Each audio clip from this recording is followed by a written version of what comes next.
Le saviez-vous, mesdames et messieurs, qu'avant toute cette folie, Et avant de faire son nid en Asie, le corona vivait relax en Amazonie, dans la fourrure de son ami chauve-souris, en perfecte harmonie, tous les deux super heureux, je te jure, ils pratiquaient la vie en rose. Tiens, comment ça c'est possible? Comment ça se fait que nous, on se tape une pandémie alors qu'ils faisaient tranquillou à Miami avec Monsieur Pangolin et Madame Chauve-souris? Bon, vous me connaissez, moi et mon besoin de tout analyser. j'ai fait des recherches pour comprendre ce qui a déconné. Eh ben, c'est tout simple, les amis. Corona a besoin de temps pour s'acclimater. Ah bah oui, vu qu'il n'a plus assez d'abri ni d'amis dans la jungle où il vit, le pauvre petit a dû prendre l'avion jusqu'ici pour se trouver une autre famille. Et le contraste est juste dingue. Tu t'imagines être logé dans la peau d'un humain plutôt que dans les écailles d'un pangolin? C'est comme passer d'une hutte à un château.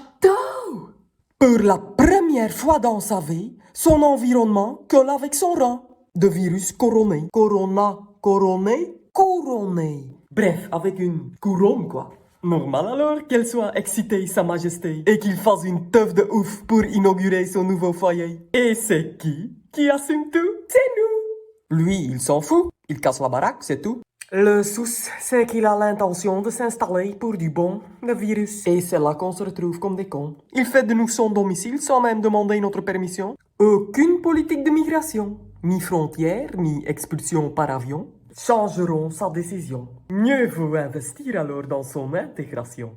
Ne tardons pas à apprendre à vivre ensemble, en paix et en harmonie. C'est mieux pour nous et c'est mieux pour lui qu'on devienne des coronamis. Des coronamis. Et pour y arriver, je connais un excellent outil, la gestion de conflits. Première phase, phase 1A, organiser un team building. Moi, je propose de visiter main dans la main avec le virus, sa première patrie, l'Amazonie. Et là, on va vite comprendre de ce qu'on a fait, nous, de son paradis. Voir tout ce bordel qu'on a laissé chez lui réveillera sûrement chez nous de l'empathie. Élément essentiel dans la gestion de conflits. Caprice? Deuxième étape, phase 2B. Négocier et trouver un deal qui réjouisse les deux parties.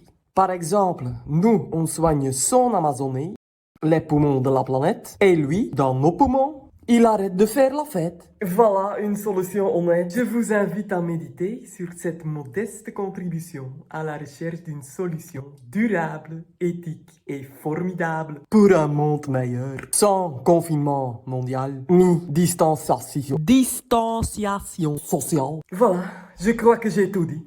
Si vous avez aimé cette vidéo, n'hésitez pas, partagez-la entre vos amis. Je vous remercie.